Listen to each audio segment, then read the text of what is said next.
वक्त उपचुनाव में बीजेपी की शानदार जीत हुई है। खंडवा लोकसभा सीट पर बीजेपी जीती है। जोबट और पृथ्वीपुर में भी बीजेपी ने जीत दर्ज की है।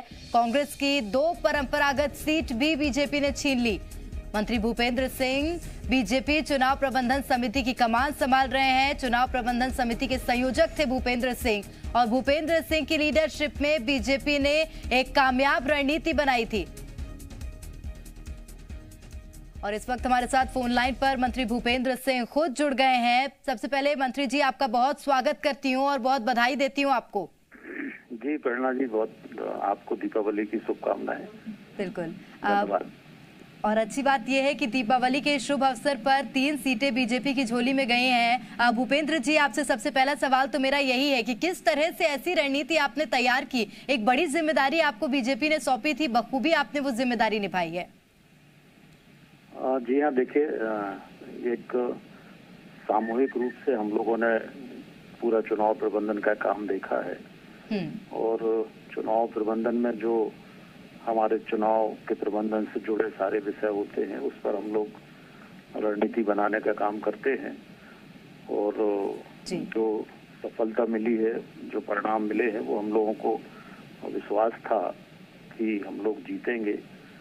और ये चुनाव हम लोगों ने माननीय मुख्यमंत्री शिवराज सिंह जी के नेतृत्व में चारों उपचुनाव लड़े थे और माननीय मुख्यमंत्री जी की जो लोकप्रियता है और उनका जो विकास का मॉडल है उसको लोगों ने स्वीकार किया है, उस पर समर्थन दिया है, उस पर अपना मत दिया है। और दूसरा, हमारा जो पार्टी का प्रबंधन था, पार्टी की कसावट थी, जमावट थी, हमारे प्रदेश अध्यक्ष जी, हमारे पार्टी के संगठन महामंत्री जी सहित सभी पार्टी के प्रत्येक कार्यकर्ता की अपनी भूमिका थी जी।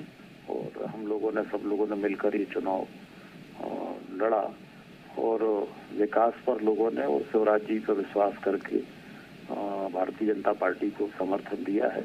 मैं सबका धन्यवाद करता हूं। और भूपेंद्र जी, लेकिन देखिए, एक बात तो काबिले तारीफ है, जो अभेद्य दीवार थी पृथ्वीपुर की और जोबट की, वो आप लोगों ने जरूर तोड़ ली। लेकिन रैगांव में ऐसा क्या हो गया, क्योंकि परंपरागत सीट तो वो भी थी, वहां पर ऐसी क्या चूक रह गई थी जिसके चलते वहां पीछे हटना पड़ा बीजेपी को?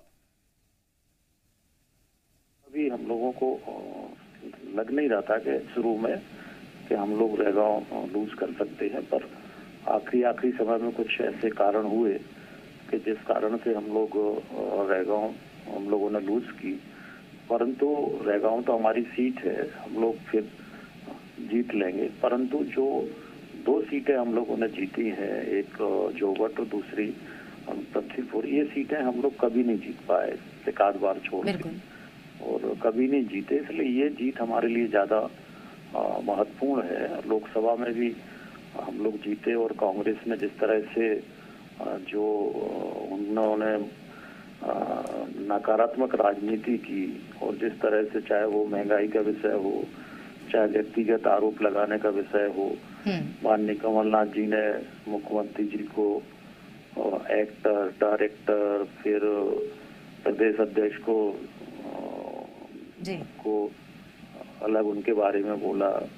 फिर हमारे माननीय दिग्विजय सिंह ने कहा कि ये तो चुट्टा साढ़ है प्रधानमंत्री और मुख्यमंत्री, इस तरह के शब्दों का प्रयोग कांग्रेस के। ठीक है, बहुत से मुद्दे भूपेंद्र जी इस बार उपचुनाव में आए थे सामने, लेकिन अगर जोबट की हम बात करें, वहां पर अगर ध्यान दिया जाए तो जोबट एसटी वर्ग था और बीजेपी को भी अंदर से थोड़ा सा वहां पर कॉन्फिडेंस जरूर डगमगाया था, क्योंकि बीजेपी भी ये मानती थी कि वहां पर कांग्रेस का गढ़ है वो सीट। फिर कैसी रणनीति सर वहां पर तैयार की? क्या जो घर घर गए और लोगों से बातचीत की उसने कमाल कर दिया, या जो सुलोचना रावत का कमाल था, जो जनता का साथ सुलोचना रावत का था?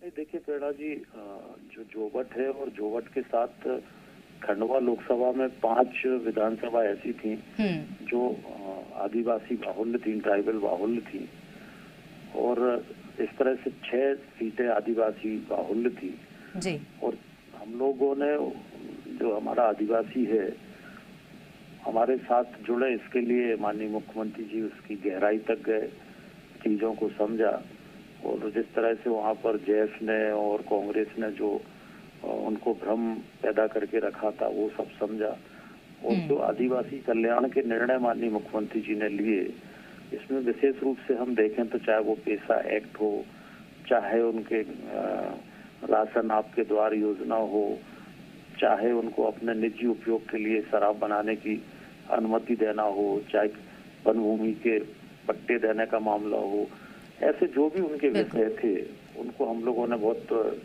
नीचे तक मुख्यमंत्री जी ने जाके समझा, उस पर रणनीति बनाई और हम लोगों ने जो आदिवासियों के कल्याण के काम देश में, प्रदेश में और देश में माननीय मोदी जी के नेतृत्व में काम हुआ है, वो हम लोगों ने अपने प्रबंधन के माध्यम से उन तक पहुंचाने का काम किया, सोशल मीडिया के माध्यम से भी और वैसे भी पंपलेट के माध्यम से भी हम लोगों ने फोल्डर के माध्यम से ये विषय उन तक पहुंचाया और पूरा प्रचार अभियान हम लोगों का सकारात्मक था, विकास को लेके था और वहाँ जो हमारा आदिवासी है वो विकास में अभी भी वहाँ काफी काम करने की जरूरत है। हाँ बिल्कुल, तो विकास का मुद्दा था और शायद यही कारण बना है जीत का। बहुत शुक्रिया मंत्री जी हमारे साथ जुड़ने के लिए, तमाम बातचीत के लिए।